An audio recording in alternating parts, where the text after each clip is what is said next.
Okay, so we have to finish this quickly. We're hearing about the creations of Brahma. We hear about Kadama Muni. He's also created by Brahma. He's created from the shadow of Brahma.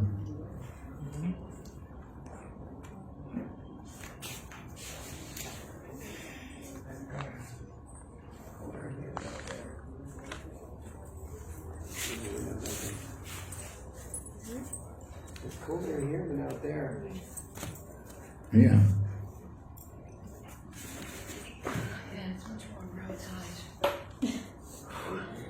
So all the sons of Brahma, they're all created from the body or mind of Brahma. They're in the modes of passion and ignorance. But some of them, like Kadama, were born in the mode of goodness. Narada was born in the transcendental state. So Narada was the best of all the sons of Brahma.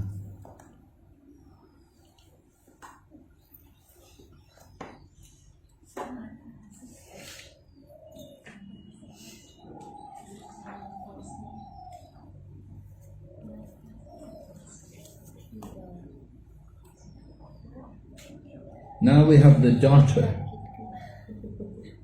Brahma had a daughter named Vag, who was born from his body, and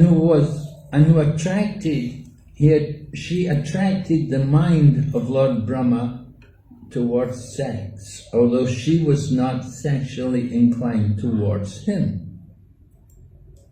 So this is very instructive, that Lord Brahma became attracted to his daughter. He didn't actually commit any activity, but mentally he committed. The thought, the guilt, the sin was mentally, it was subtle. He didn't actually do anything to her, but the thought was there.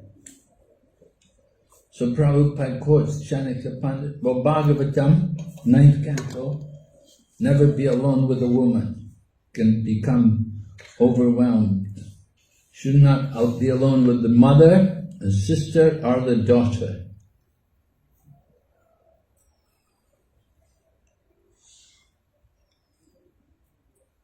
So this example of Lord Brahma, Prabhupada said, if it can happen to Lord Brahma, then what to speak of people in this ordinary, common people in this world?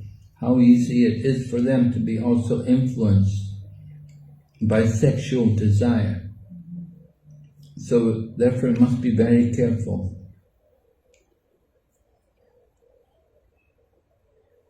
Hearing Srimad Bhagavatam, he might have fallen a victim to such sensuality. But after hearing Srimad Bhagavatam directly from the Lord, there was no possibility of such failures. So this point is made that this fall down of Brahma, it must have happened before he heard the Chatur Shloki. Because when he heard the Chatur Shloki Bhagavatam, at that time he was given the benediction that he would not be afflicted, he would not be overwhelmed by material desires. He would never be bewildered in any kalpa. So that benediction was given at the time of the Chatur Shloki. So this incident where he fell down with his daughter, it must have happened before the speaking of the Chatur Shloki.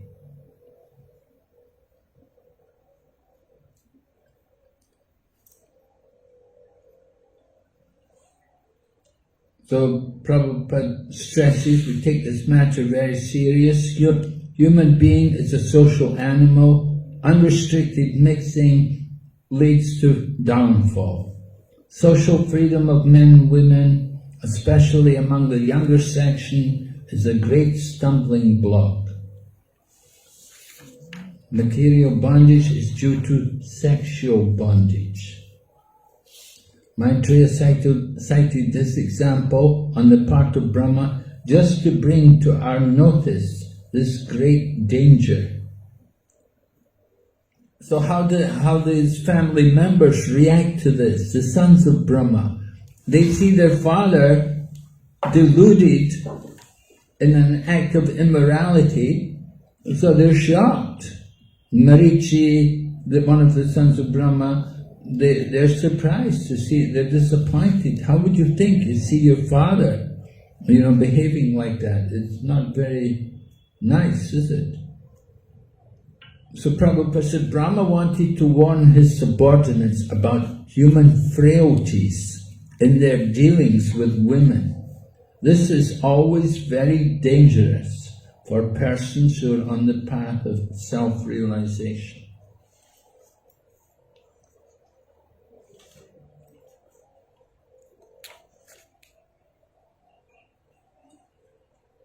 However, because Brahma is a great personality, you cannot insult him.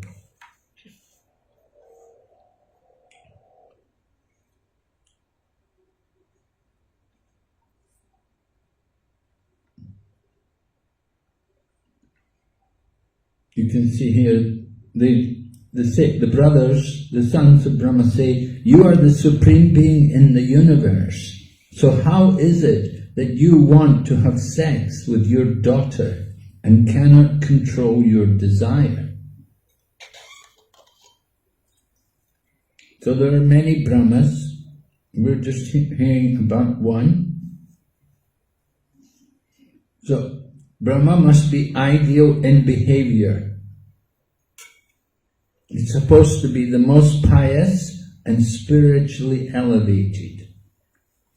So his post is next to that of the personality of Godhead. The sons continue, even though you are the most powerful, this act does not suit you because your character is followed for spiritual improvement by people in general.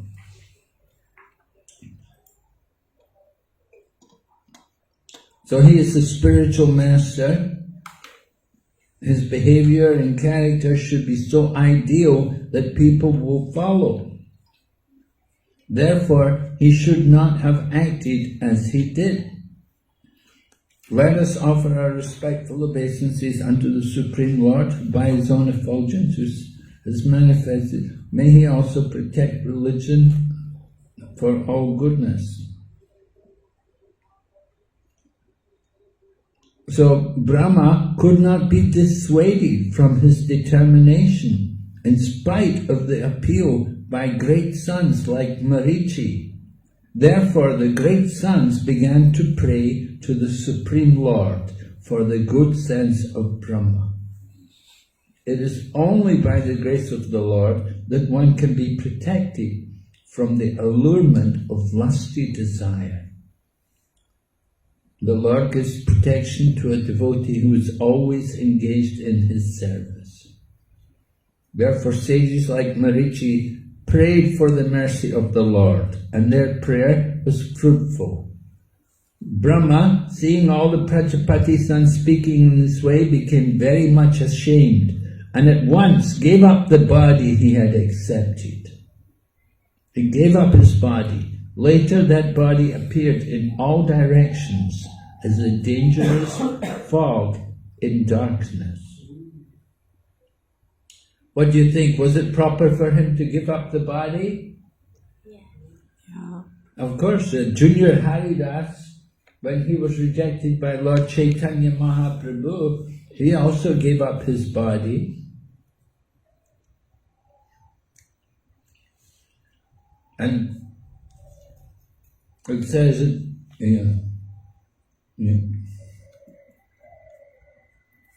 the best way to compensate for sinful acts is to give up one's body at once. So,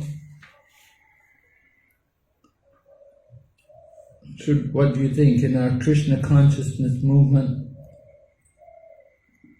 You commit some sinful activity, what should we do? Isn't there a point that Prabhupada makes that he gave up the mentality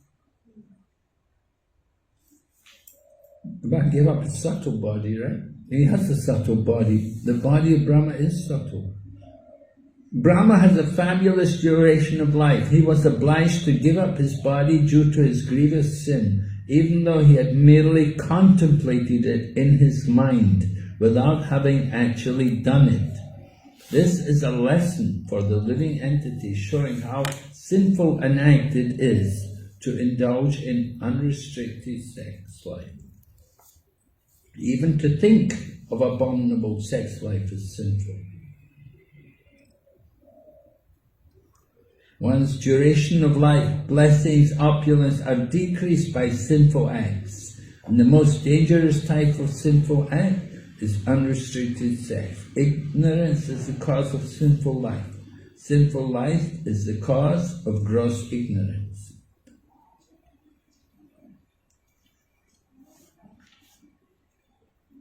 So he gave up his life. Well, you could say he gave up the mental, the attitude, gave up that attitude. So should we give up our life, Maharaj, if we have sinful thoughts? Well, Junior Haridas did that, right? Vishnu Jan, what happened to Vishnu Jan? Vishnu Jan disappeared. Did he also give up his life? Probably. He came to India and he disappeared. He was never seen again. But Prabhupada didn't demand that. He encouraged people to stay in Krishna consciousness. But of course very difficult. Very difficult. But some people did it. You know, some people, they did a lot of service, but somehow they got difficulty and they fell down. And often they went into material life again.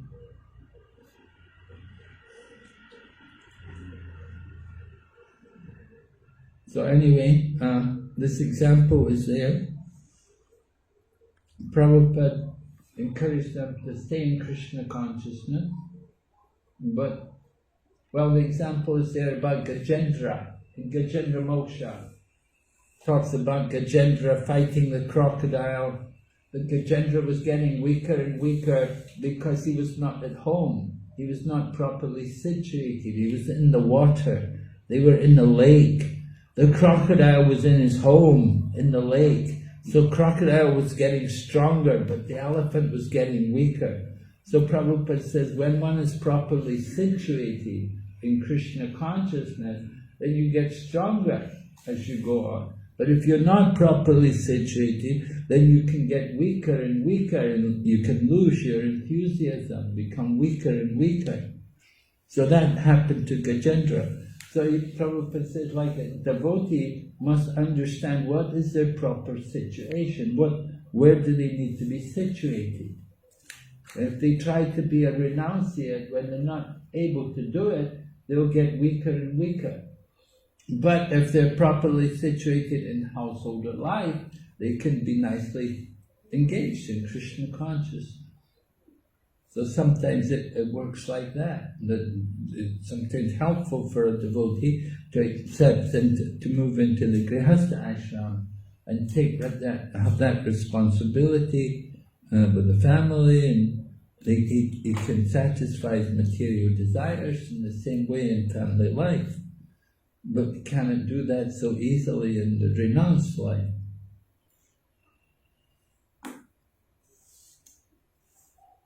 So this example of Lord Brahma is there.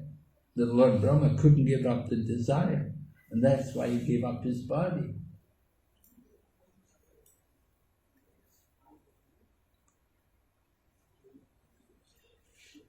All right. So once upon a time, Brahma was thinking how to create the worlds, and the 4 Vedas became manifest from his 4 mouths.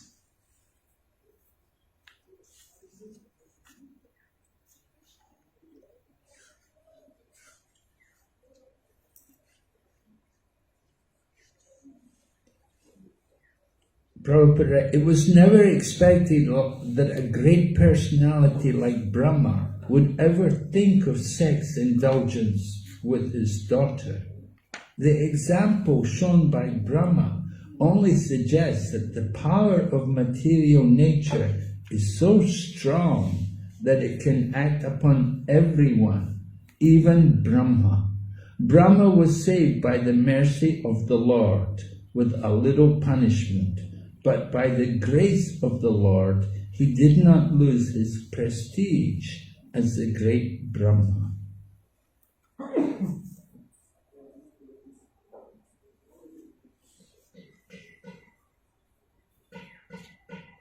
And then more things are manifest from Brahma. The 4 principles of religion, the duties of the 4 orders are manifest. Then Vidura has a question.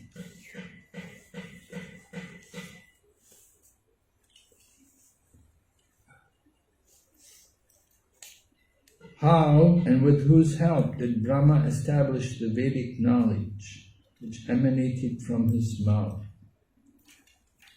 So beginning from the front face of Brahma, gradually the 4 Vedas became manifest.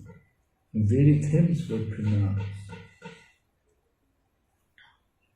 Transcendental activities. He also created medical science, military art, musical art, architectural science, all from the Vedas. They all emanated one after another, beginning from the front face.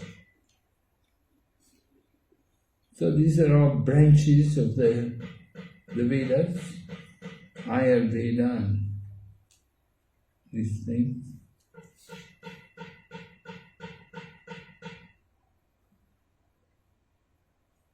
Then he created the 5th Veda, which is the Puranas and the histories, because he could see all past, present and future. So if he could see past, present and future, he should have seen that he's going to fall down with his daughter, right? How did he not see that?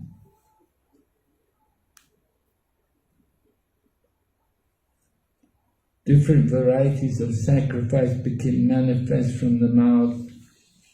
Education, charity, penance, truth, 4 legs of religion, 4 orders of life.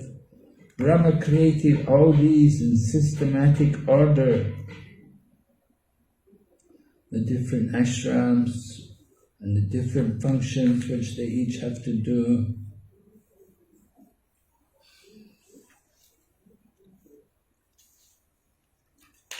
The thread ceremony for the twice born was inaugurated, as were the rules to be followed for at least 1 year after acceptance of the Vedas. Rules for observing complete abstinence from sex life, vocations in terms of Vedic injunctions, various professional duties in householder life, and the method of maintaining a livelihood without anyone's cooperation by picking up rejected grains.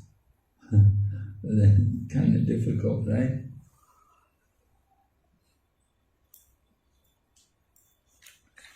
And Prabhupada talks about maintaining brahmachari life. Brahmacharis were given instructions about the importance of human life. Bhakti Swarup Damodar Goswami. Bhakti Swarup Damodar Maharaj, he was a Brahmin. He always encouraged the devotees to stay brahmachari. He was a Naistika brahmachari. He encouraged the devotees. He was very renounced like that. And then there are 4 divisions of retired life, 4 divisions of renounced life, Kutichak, Bahudak, Hamsa and Niskriyas. Kutichak. Kutichak means you can stay at home and start off your sannyas life. You're at home or you're near home, just by the home, and they bring you food from the home every day, something like this. That's the first stage of sannyas life. You have a home, the family will bring the food for you every day. Then bahudak, a little further away. A little further away from your home. Hamsa, the swan, travel, you start going away. We don't have these different stages, but they're there in the Vedic. We don't follow Vedic sannyas. Our modern sannyas. Sannyas in the Kali Yuga is a facility for preaching. It's for preaching. In the Vedic culture, the sannyas was for total renunciation, wear tree bark and things like that, deer skin, this kind of thing. But Kali Yuga sannyasis, it's a facility for preaching.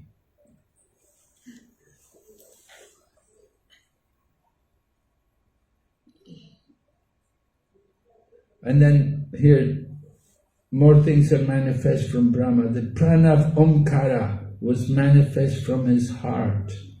The celebrated hymns, Bu, Bhuva, Swa, all became manifest from the mouth of Brahma. Moral codes and everything came from the mouth of Brahma.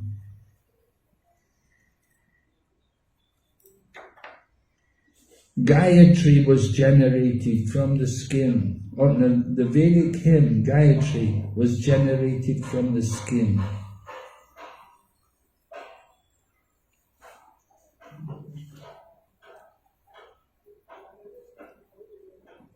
Lord Krishna went to Sandipani Muni's ashram, he learned everything. How many days did he spend there? 60. Huh? 64. 64, yes. Because 64 different arts. Every day he learned a different art. Sandipani Muni's ashram. If you go there to Ujjain, Ujjain is actually used to be called Avantipur. So if you go to Sandipani Muni's ashram in Ujjain, they have murals up of each of the 64 arts. Lord Krishna and Lord Balaram were there and they studied everything from Sandipani Muni.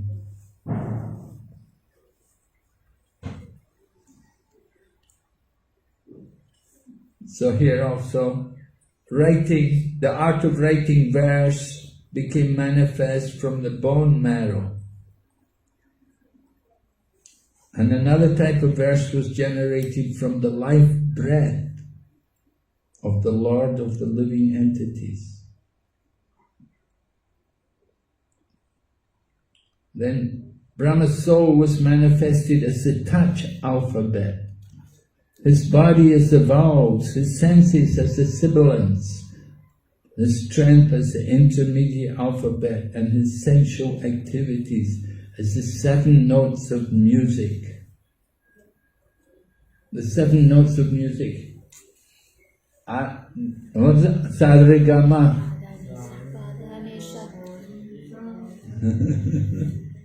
Sarigama Dani. What's when they say do, re, mi, fa, sol, la, ti, do? Yeah. So these sound vibrations are all originally called Shabda Brahma, spiritual sound. Brahma was created in the Mahakalpa as the incarnation of spiritual sound.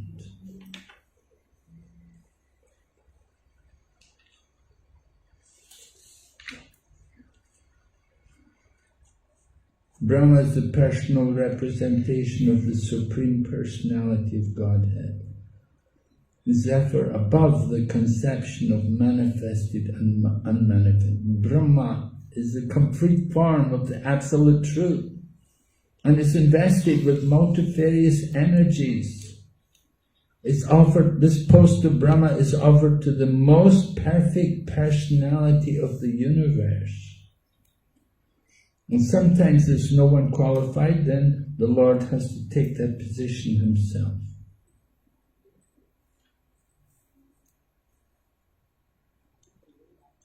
His transcendental value is not to be minimized, even though he exhibited a tendency to enjoy his own daughter. there is a purpose for the exhibition of such a tendency by Brahma, and he is not to be condemned like an ordinary living entity. Therefore, Brahma accepted another body in which sex life was not forbidden, and thus he engaged himself in the matter of further creation. In his former body, which was transcendental, affection for sex life was forbidden, and Brahma therefore had to accept another body to allow himself to be connected with sex. He thus engaged himself in the matter of creation, his former body transformed into fog, as previously described. So, he gave up his body. But he accepted another body.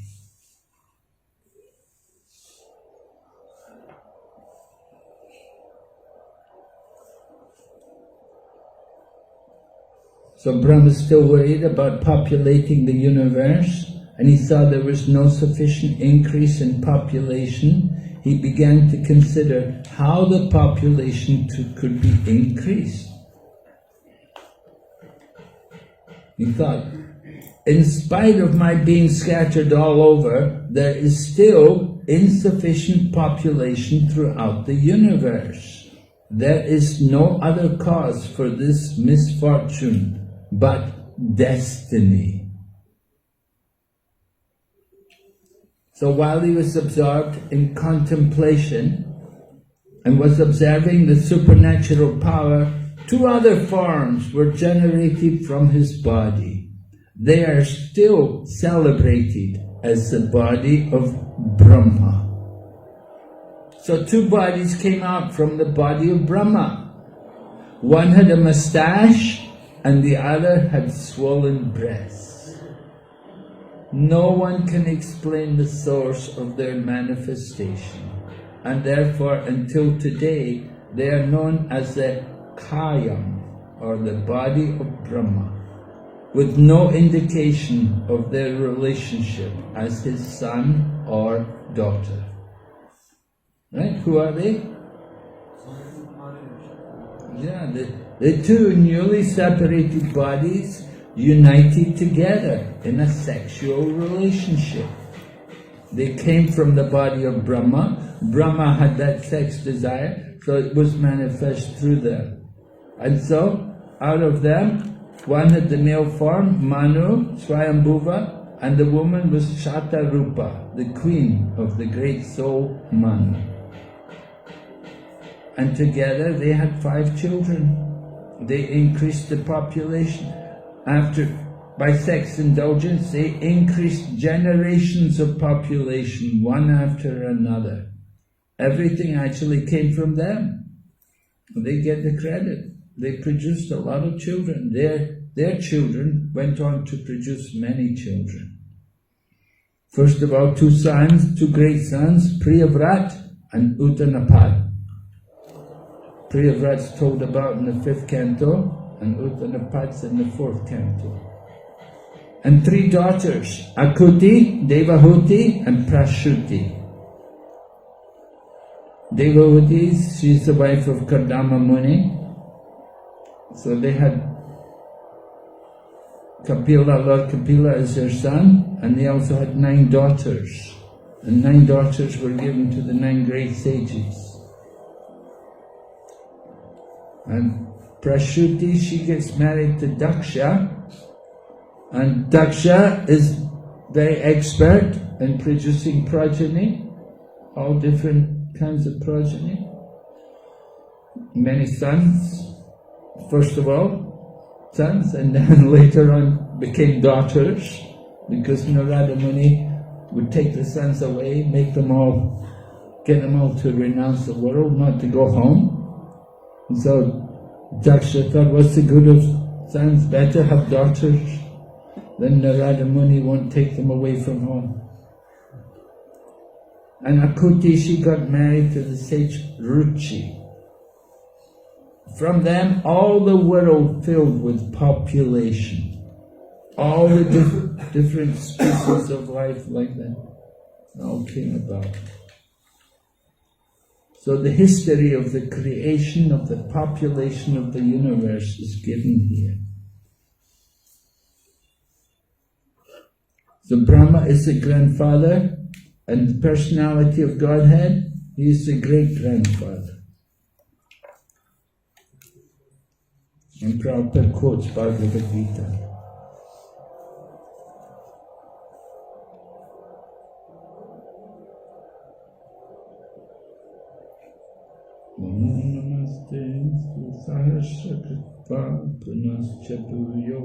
Namo namaste. Ayuryamognir varuna sashanka prajapati stvam prapita mahascha.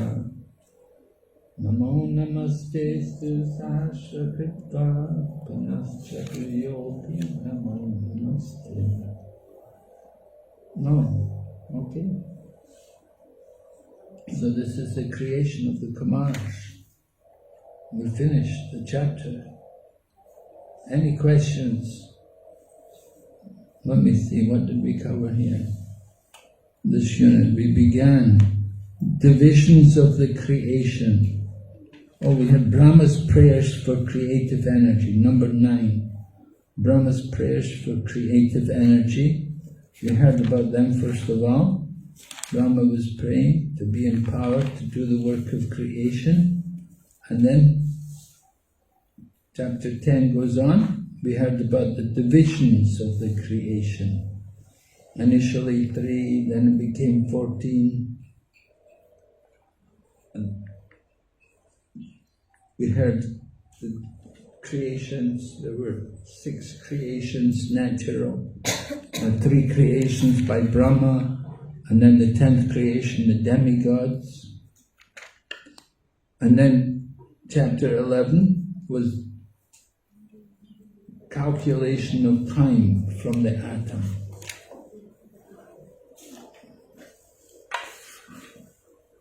So we heard more about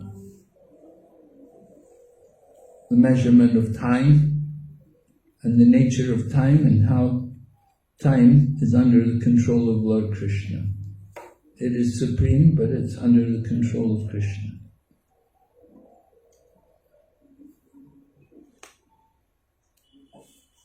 And then today we've been hearing about sub-creation, more creation of Brahma.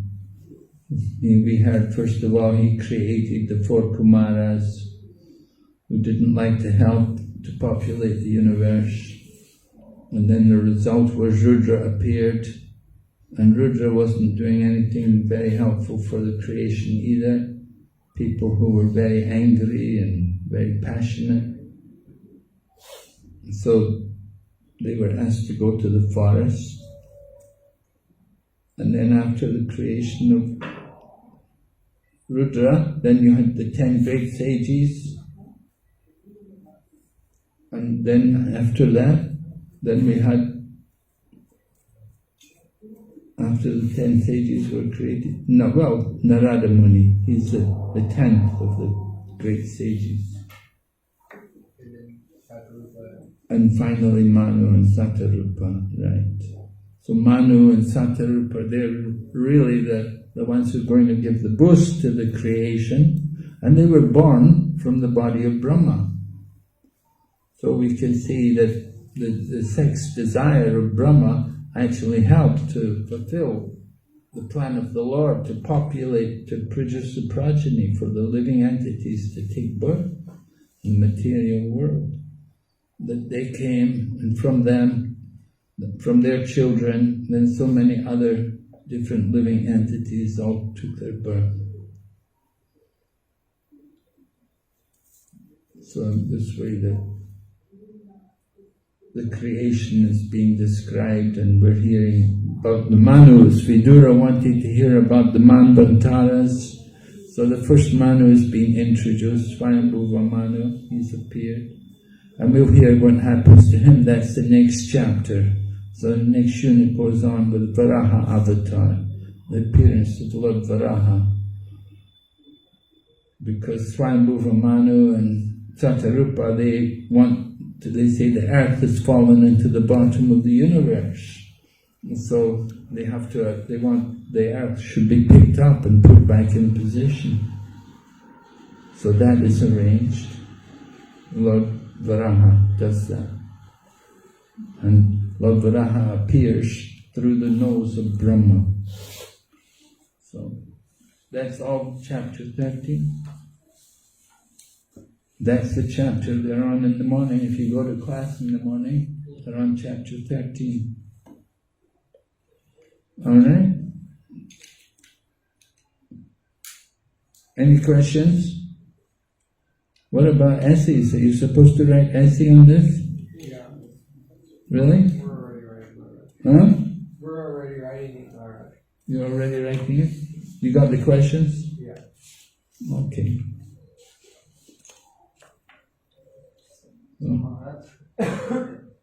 So, is there any wife of Brahma, like Saraswati is wife of Brahma? Well, that's what they say, right?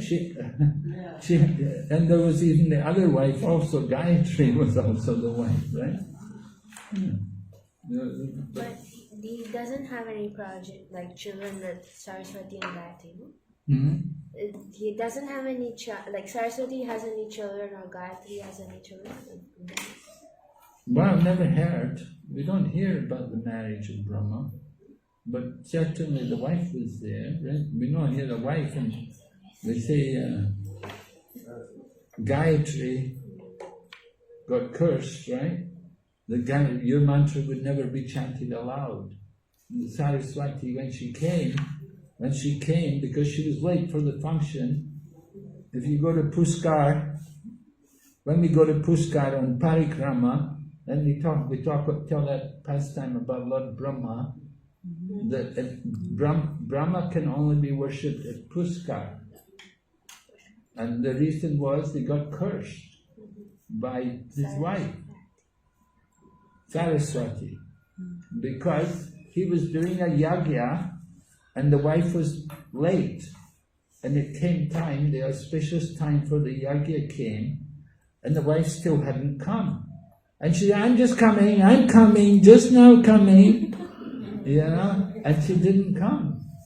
But the sages said, look, the time is now, you have to do it. You have to have a wife. You can't do the yagya without the wife.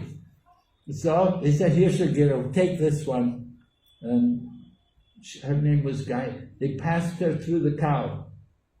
Put her through the cow. Gayatri. She passed through the cow. So she became the wife of Brahma and sat beside him. And then Saraswati came, and she thought, oh, you already did you've got another wife, is it? And so she was not pleased, and she cursed, that I curse you, you will only be worshipped in one place, and that place is Puskar. And she cursed Gayatri, your mantra will never be chanted aloud.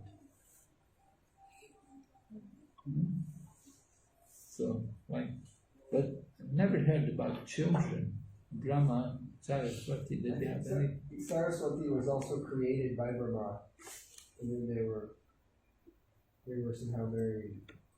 But like she's like his consort, not like necessarily like wife, but consort. A consort, yeah? Like kind of part of him. Part of him, yeah. Not exactly a wife. Yeah. Consort. Like we see that sometimes there's instances like that from the transcendental beings, like Yagya had married his sister was also Lakshmi Devi, and he was for Krishna, so it was okay. The Lord Yagya in the second canto described how he appeared from the body of one of the Manu's sons, and then he was him and his sister. And then Lord Yagya was given to Swami Manu to be raised as his son, and then he married his wife. He married his sister. But his sister was Lakshmi Devi. So it was like that. I mean, for the Lord it was okay. could marry his sister. Yeah. But she was Lakshmi, the eternal sense. Yeah, Prabhupada never got much into these Puranic things, you know. He didn't worry about them too much. Different Puranic stories. But sometimes good to know. Anyway, Brahma's our Adi Guru. He's certainly important. That's why Madhvacharya followers, they take that pastime Brahma Vimohan Leela out. They reject that pastime. Because he's the Adi Guru. But when you, just like Lord Chaitanya, he went to Udupi and he wasn't very satisfied because he saw that they're very much addicted to karma kandi activities and philosophical speculation. They're not so much focused on bhakti. So even today, you know, if you go to the Madhva temples in South India, you'll see that they're doing a lot of rituals. Yeah, many yagyas they're doing, you know, all the time. They do these different yagyas. Yeah, Tattvavadi. You know, in Kali Yuga, we're meant to do the chanting of the holy name. The focus is meant to be on the holy name, but they get a bit lost. They're more focused on rituals and ceremonies. So, just as Lord Chaitanya saw 500 years ago, the same things are there today. They're ashrams. But still, they're very renounced. You know? The one Acharya, they have 12, several ashrams, right? How many ashrams they have? 8 or more. And they have a guru in charge of each ashram, and they take turns to do the deity worship. They have the deity of the Udupi Krishna, so they do the worship, and they do it for 1 year, and then the other ashrams, they all go out for preaching. So this one Acharya for the one ashram, he was very famous. He was very well known. He passed away just a year ago. He left the body. He was very renounced.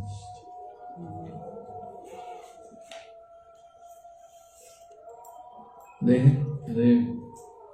did a lot of austerity. He became a sannyasi as a boy, a young boy. He became a sannyasi. You know, like Shankaracharya. But they don't do that anymore. They stopped that now. They don't encourage that. They say it's too difficult for young boys to take up sannyas life and maintain it throughout the life. They don't like that.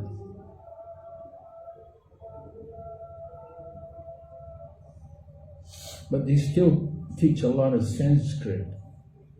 And one of the things about Madhvacharya was he was very powerful in defeating Mayavada. And so they have these Sanskrit colleges, and they get 200 or 300 people every year come and they will study Sanskrit and they'll learn all the philosophy, and they'll learn all the things to defeat Mayavada philosophy. And they get sometimes young children who are really, really good. You know, like there was this one kid, he learned the whole of the Vishnu Sahasranam. He was only like 5 years old, but he could memorize the whole of the Vishnu Sahasranam. So they take they get them and they train them in Sanskrit and teach them all the mantras and everything. And the idea is that when they grow up, some of them can become preachers, but very few of them ever become preachers. Mostly they become a priest in the temple. So it's very rare that they take up actually preaching, missionary work. But they do like to teach the Shastra. They have all these slokas, all the verses from Madhvacharya was very good in that teaching and defeating the Mayavada. Usually they're defeated by philosophy, Shastra quotations. Alright, so we've finished everything, so thank you very much. And we'll wish you good luck in your Bhakti Vaibhava. Thank you so much for Okay, Hare Krishna. Hare Krishna. So hope to see you sometime. On Sunday. Yeah, Sunday we're going. Yeah. Well, Sunday to Ambika Kauna. Yeah. You see the deities of Gorahari, Surya Pandit, Gori Das Pandit and Surya Das Pandit, two brothers. They have Gornitai deities from 500 years. Oh, the ones that were, yeah. They run away, so they have to close the curtains all the time. Maybe do some Bhakti Maharaj. Oh, thank you. Always appreciate it.